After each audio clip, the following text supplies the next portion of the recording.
नमस्कार, मेरा नाम चंदन भारती है और आप देख रहे हैं टीवी 45। अभी हम आए हुए हैं गया के ये बेलागंज विधानसभा है। बिहार में चुनाव है, चुनाव के साथ में गर्मी भी है। जितना गर्मी है, जितना तपिश है, उससे कहीं ज़्यादा यहाँ चुनावी चर्चा जोरों पर है। आप देख सकते हैं कि यहाँ पर एक चौपाल है और यूँ कह सकते हैं गाँव बिशुनगंज बाजार के अंतर्गत में आता है, जो कि बेलागंज विधानसभा क्षेत्र बिहार का सबसे बड़ा ये हॉट सीट है। बेलागंज विधानसभा चुनाव इसी सीट से पूर्व मंत्री डॉक्टर सुरेंद्र प्रसाद यादव के बेटे विश्वनाथ ने चुनाव लड़ा था। उनको टक्कर दी थी मनोरमा देवी, जो कि पूर्व की एमएलसी थी, वर्तमान में भी विधायक बन चुकी हैं, जो कि उपचुनाव हुआ है। आइए यहाँ जानते हैं यहाँ के लोगों से राजनीतिक समीकरण कि कौन इस बार 2025 में किसके सर बनने जा रहा है ताज बेलागंज विधानसभा का, क्योंकि मुख्यतः दो पार्टियां हैं। जनसुराज भी सेंध मारने की कोशिश करेगी, लेकिन पिछली बार भी कोशिश किया था, लेकिन ऐसा सफल नहीं हो पाया।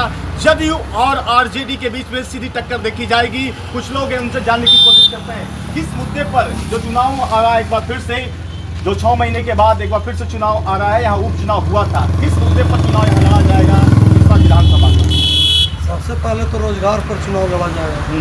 तेजस्वी जी 17 महीना रहे तो बहुत काम किए। अच्छा, अब की बार तो तेजस्वी को नया मुख्यमंत्री बनाना चाहिए। नीतीश कुमार जी से क्यों इतना गुस्सा है, क्या बदलना चाह रहे हैं? तो दोनों चीज़ें बहुत हल भल बोल देते हैं। कभी महिला के बारे में कुछ बोल देते हैं, कभी किसी के और बोल देते हैं। दारू के तो कोई कमियाँ नहीं है। अच्छा, अब और हो गया होम डिलीवरी, सिर्फ महंगा हो गया, और बेरोजगारी तो एकदम चरम लेकिन पर है। ऐसा लगता है कि जब तेजस्वी यादव की सरकार आएगी तो निश्चित तौर पर एक बार फिर से रोजगार मिलेगा। एकदम मिलेगा। लेकिन जदयू भाजपा वाला तो कहते हैं कि जंगल राज था। अभी जंगल राज 2 चालू है।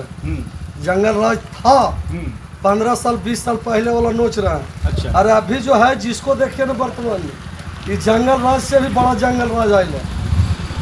देखिए अपने बेबाकी के साथ में कुछ गुस्सा का इजहार भी है दारू को लेकर, क्योंकि दारू तो बंद है लेकिन शराबबंदी नजर नहीं आती है। लेकिन टीवी 45 की बात तो हर बात की पुष्टि नहीं करता है जो इन्होंने बोला है बीच बीच में। आइए कुछ लोग हैं, उनसे हम बात करने की कोशिश करते हैं। क्या सर, क्या लग रहा है जो माहौल 2025 में बनने वाला है? एक बार फिर से 6 महीना बाद चुनाव आ रहा है, तो 2025 को आप कैसे देखते हैं? 2025 में चुनाव आने जा रहा है, जो राष्ट्रीय जनता दल एक मुख्य तौर पर घिरे हुए आए हुए है, लेकिन जदयू, आरजेडी और जनसुराज, ये तीनों का मुद्दा रखते हुए अभी जो माहौल चल रहा है जनसुराज का, जो बच्चों का हित में रखते हुए वोट किया जाएगा।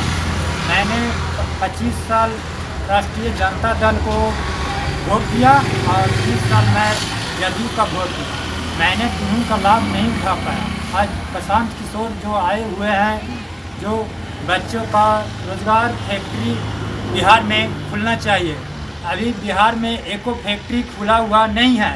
प्रशांत किशोर कह रहे हैं कि अब बिहार में आएंगे तो हम फैक्ट्री खोलेंगे। इस मुद्दे पर रोड की समस्या बेलागंज में बहुत खराब है। क्या क्या सच्चाई लगता है आपको, चूंकि आप भी यहाँ पर एक स्थानीय प्रतिनिधि हैं, क्या लगता है इनकी बात में कितना सच्चाई है कि जनसुराज की जब पार्टी आएगी तो रोजगार लाएगी? इसका गारंटी कौन कहा है भैया कि कोई पार्टी आएगी तो रोजगार लाएगी?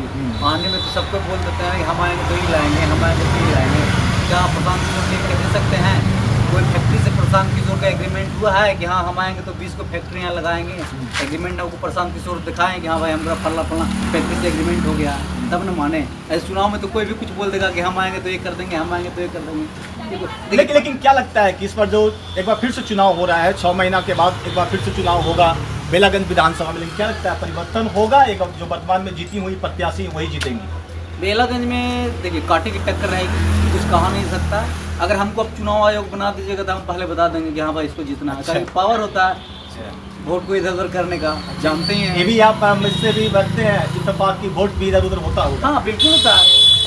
यहाँ तक कि सरकार बनाने में मंत्री और विधायक के कनपट्टी पर पिस्तौल सटा के और किडनैप कर लिया जाता है सरकार में, तो कुछ भी हो सकता है ना। देखिए यहाँ पर तो एक मुद्दा है, स्थानीय मुद्दा रोजगार का। जिस तरह से ये बोल रहे थे कि जनसुराज की जब सरकार आएगी तो जनसुराज लाएगी, जनसुराज का ऐसा एजेंडा है, सभी पार्टियां ये दावा करती है। अक्सर आप लोग वोट देते हैं, किसको देते हैं चाचा? क्या लगता है इस बार माहौल बदलने वाला है एक बार फिर से नीतीश कुमार? ना माहौल बदलने वाला है। हाँ, किसको देखना चाहते हैं? आरजेडी को। मतलब बहुत दिन के बाद एक बार फिर से आरजेडी को देखना चाहते हैं। है ना? इस बार का बदलाव होगा बेलागंज विधानसभा में, क्या लगता है बदलाव होगा या फिर से वही रहेंगे? नहीं सर, हम तो बदलाव इस वर्ष करेंगे। बदलाव करेंगे। अच्छा, विश्वनाथ यादव को हम लोग अब इस वर्ष लाएंगे। विश्वनाथ यादव को मौका देंगे एक बार, ठीक है। और जो वर्तमान में मनोरमा देवी, उनका तो जी कैसा लग रहा है? 6 महीना के लिए आई हैं, काम कर रही हैं, क्या कर रही हाँ, हैं? अभी तो इस हमारे क्षेत्र में तो कोनो काम नहीं किए हैं अभी। अच्छा, 10 साल पंचायत में, 10 पंचायत में सब काम तो नहीं। ऐसा काम कुछ नहीं हुआ है। देखिए, सभी लोग के अपने अपने दावे वादे हैं और कुछ है, उनसे हम जानने की कोशिश करते हैं। क्या लगता है बैठे हुए आज चौपाल पर, क्या माहौल क्या बनने वाला है? इस बार का माहौल क्या लगने वाला है? बेलागंज विधानसभा क्षेत्र में किसको देखना चाहते हैं आप? बेलागंज में तो हम नहीं बगे तो जो है जे बेला टाइम में बतावेगा। आप यहाँ के नहीं हैं? बेलागंज कौन क्षेत्र में है? गया जिला के कौन क्षेत्र में है? शेरघाटी, गुरुआ, गुरुआ। लेकिन क्या लगता है किसकी सरकार बिहार में आएगी? उसको तो अभी नहीं आएगा। इसको नहीं आएगा, तेजस्वी यादव के रहना चाह रहे हैं। यहाँ पर देखिए बहुत सारे अपने अपने, लेकिन नीतीश कुमार की जो पार्टी है उनकी भी दावा है कि हमने नौकरियां दी, लेकिन कुछ लोग कह रहे हैं कि नहीं, तब जब तेजस्वी सरकार में आए तो उन्होंने नौकरियां दी है। लेकिन आइए कुछ नौजवान हैं, उनसे हम जानने की कोशिश करते हैं। जरा से इधर आ जाइएगा, लग रहा है पढ़े लिखे, आपको वोट देने का इनका भी समय आ गया है।